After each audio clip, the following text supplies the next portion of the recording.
আসসালামু আলাইকুম প্রিয় দর্শক, এই মুহূর্তে দেশের রাজনীতি হচ্ছে জাতীয় পার্টিকে নিষিদ্ধ করার দাবি নিয়ে কয়েকটা সংগঠনের যে দাবি, সেই দাবির রাজনীতি। কয়েকটা সংগঠন, গণ অধিকার পরিষদ, জামায়াতে ইসলাম এবং জাতীয় নাগরিক পার্টি, এই তিনটা সংগঠন বেশ জোরে সোরে দাবি জানাচ্ছে যে জাতীয় পার্টির রাজনৈতিক কর্মকাণ্ড নিষিদ্ধ করতে হবে। গণ অভ্যুত্থান হয়েছে 1 বছরও বেশি সময় আগে। এর মধ্যে আওয়ামী লীগের রাজনৈতিক কর্মকাণ্ড নিষিদ্ধ করা হয়েছে। তারা রাজনৈতিক কর্মকাণ্ড করতে পারবে না, দল নিষিদ্ধ করা হয়নি। জাতীয় পার্টিরও এখন নিষিদ্ধ করার দাবি উঠছে।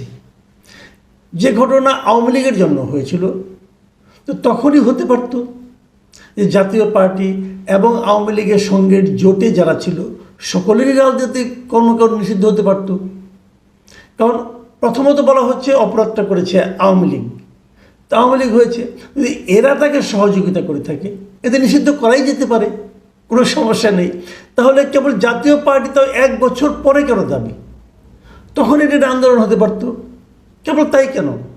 আওয়ামী লীগের যে সমস্ত অমানবিক এবং মানবতা বিরোধী কর্মকাণ্ডের জন্য আওয়ামী লীগকে নিষিদ্ধ করা হচ্ছে বলে বলা হচ্ছে, সেই কাজে তো আওয়ামী লীগের অনেক সকল সচিব, সকল প্রশাসনিক কর্মকর্তা জড়িত ছিল, তাদের সবাইকে নিষিদ্ধ করা যেত। এতদিন কেন করা হলো না? এটা তো আর খালি আওয়ামী লীগ এবং এই জাতীয় পার্টি মিলে করেনি, সবাই মিলে তো এই অপকর্মগুলি করেছে। তো নিষিদ্ধ যদি করতে হয় সবাইকে করা উচিত। তো এই মুহূর্তে জাতীয় পার্টি কেন আর তো কারো নাম উঠছে না, ওয়ার্কার্স পার্টির নাম হচ্ছে না, জাসদের নাম উঠতেছে না, কেন উঠতেছে না? ওঠা উচিত।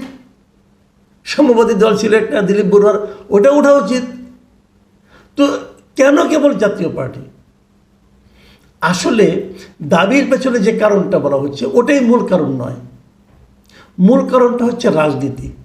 আমি এটা নিয়ে গতকালকে একটা কন্টেন্ট করেছিলাম এবং আমি বলেছিলাম যে এই দাবিটা এখন উঠবে, এবং সেটা কেন উঠবে সেটাও বলেছিলাম। আমি একটা ব্যাখ্যা দিয়েছিলাম, যেহেতু নৌকা মার্কার কোনো প্রতীক থাকছে না, এমনও তো হতে পারে, নট শিওর, হতে পারে যে লাঙল একটা জনপ্রিয় প্রতীক। তো নৌকা মার্কার যারা ভোটার ছিল তারা যদি সবাই লাঙলে ভোট দেয়, তারা যদি একটা অংশ লাঙলে ভোট দেয়, তাহলে প্রধান বিরোধী দল হওয়ার আকাঙ্ক্ষায় যারা এখনই গোফে তেল দিচ্ছেন তাদের হয়তো সেই আকাঙ্ক্ষাটা পূর্ণ নাও হতে পারে। একটা কারণে আমি বলেছিলাম, এবং এই আতঙ্কে তারা হয়তো এই কাজটা করছে। কিন্তু আরও একটা কারণ আছে যেটা আমি গতকালকে বলিনি, যেটা বলার জন্যই আজকের এই কন্টেন্টের অবতারণা আমি করেছি। সেই কারণটা বলি। আপনারা জানেন যে এর মধ্যে আজকে প্রধান উপদেষ্টা 3টি রাজনৈতিক দলের সঙ্গে বৈঠক করেছেন। সেই 3টা দল কি?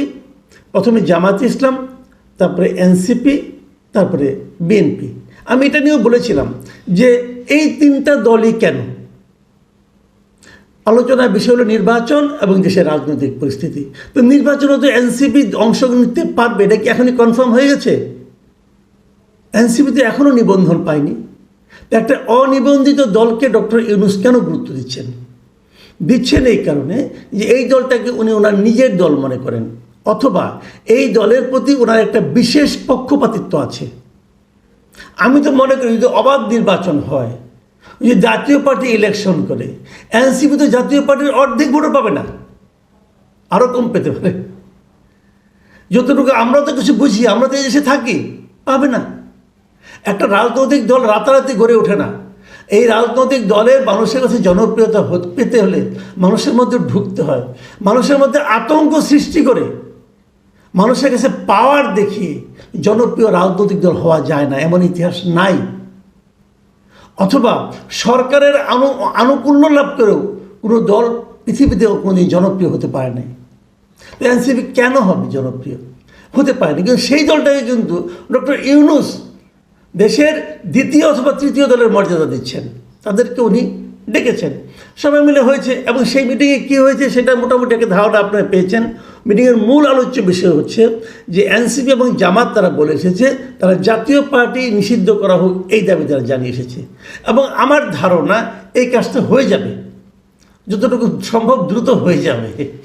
তো নাও হতে পারে, আমি জানি না। তো আমার কেন যেন মনে হচ্ছে অবস্থা দৃষ্টে এটা নিষিদ্ধ হয়ে যাবে, সমস্যা নেই। কিন্তু আরেকটা গৃহপালিত জাতীয় পার্টি কিন্তু গঠনের ব্যবস্থা হয়ে গেছে। আনিসুল ইসলাম মাহমুদ, রুহুল আমিন হাওলাদার, মুজিবুল হক চুন্নু, ওনারা কিন্তু আরেকটা বিকল্প জাতীয় পার্টি বানিয়ে রেখেছেন, এবং সেটা দেখবেন যে ঠিকই তখন শেষ মুহূর্তে জাতীয় পার্টি হিসেবে আবির্ভূত হয়ে যাবে।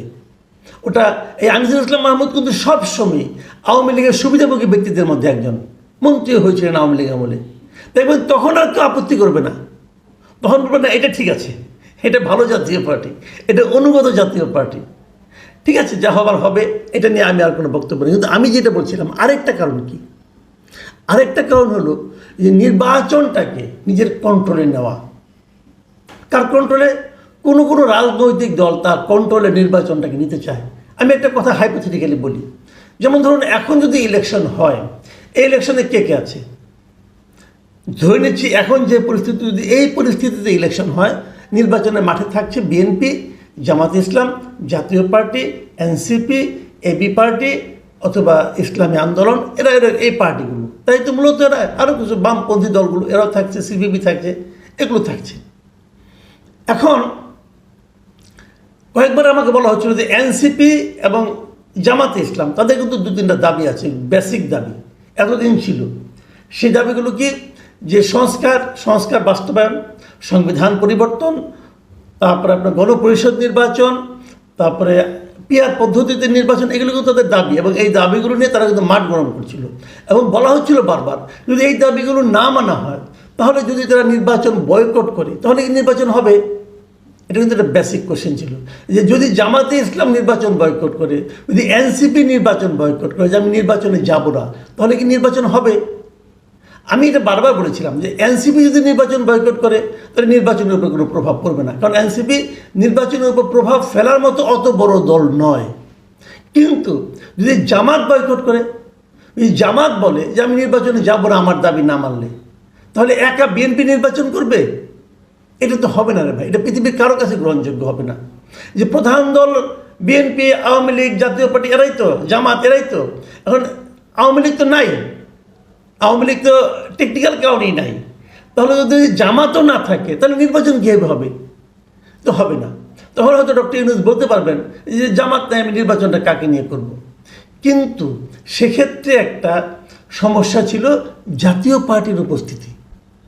যদি জামাত না থাকতো, যদি জাতীয় পার্টি ইলেকশন করতো, তাহলে জাতীয় পার্টি কিন্তু একটা ভালো প্রতিদ্বন্দ্বিতাপূর্ণ অবস্থানে চলে আসতো, এবং তখন এটা কিন্তু সারা দুনিয়ার কাছে একটা গ্রহণযোগ্য নির্বাচন হিসাবে দেখানোর জন্য বিএনপি চেষ্টা করতে পারত।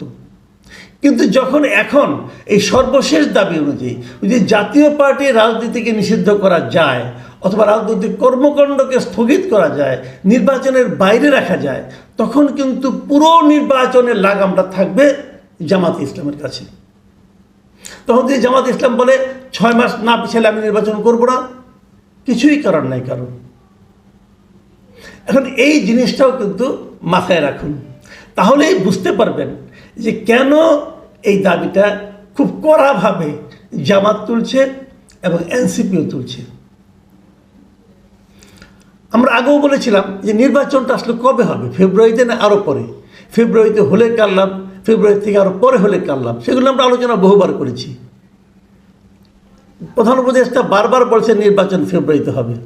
যদি জাতীয় পার্টিকে নিষিদ্ধ করা যায়, তাদের রাজনৈতিক কর্মকাণ্ডকে নিষিদ্ধ করা যায়, তাহলে অন্ততপক্ষে আমি গ্যারান্টি দিয়ে বলতে পারি নির্বাচন ফেব্রুয়ারিতে হবে না। প্রিয় দর্শক, এখন এই পর্যন্তই। আল্লাহ হাফিজ।